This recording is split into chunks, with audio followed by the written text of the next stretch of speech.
Alors je suis Olivia Zetlin, j'ai 33 ans, j'habite à Paris et en fait j'ai commencé ma vie par faire des études de droit, 7 ans d'études de droit.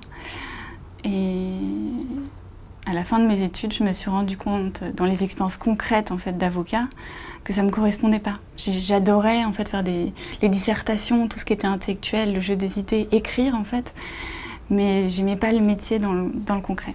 Et donc là, j'ai décidé de tout quitter. Et tout le monde m'a dit « Oh là là, comment tu vas faire, comment tu vas gagner de l'argent, mais t'es folle, nan. » Et je me suis complètement lancée. Et je me voyais vraiment, j'étais dans le vide. J'ai pris vraiment 6 mois dans le vide, je savais absolument pas ce que j'allais faire et je lisais des livres et c'était extraordinaire. J'étais vraiment avec ce silence. Et par hasard, j'ai rencontré le patron d'un bar qui m'a proposé d'organiser des expositions dans son lieu et donc quelque chose est venu à moi. Et je savais au fond que quelque chose allait venir à moi et j'ai fait confiance et c'est arrivé. Alors des expositions d'art, bon ok, j'y vais, bon, j'ai une famille d'artistes mais c'est vrai que je ne connaissais pas vraiment. Et là j'ai commencé à rencontrer plein de graphistes, de plasticiens et à monter des événements. Et j'ai découvert en fait aussi des artistes qui maintenant travaillent avec des grandes marques, dans des grands magazines. Et voilà, c'était vraiment quelque chose c'était un coup de cœur, j'étais guidée comme ça.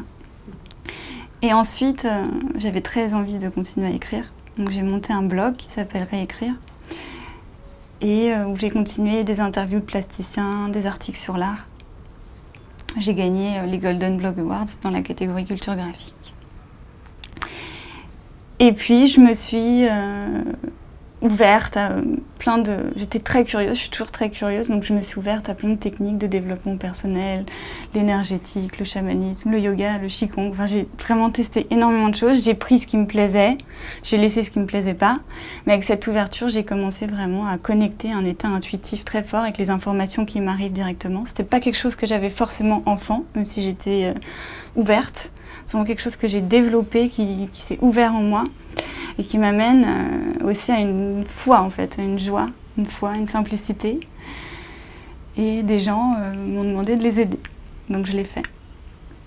Donc j'ai aidé plein de gens aussi à suivre ce chemin de l'intuition. Et ensuite, par coïncidence, par hasard aussi, j'ai rencontré les éditions Solar. Et j'ai commencé à écrire le premier roman, qui a toujours été un rêve pour moi. J'ai toujours senti que j'allais écrire.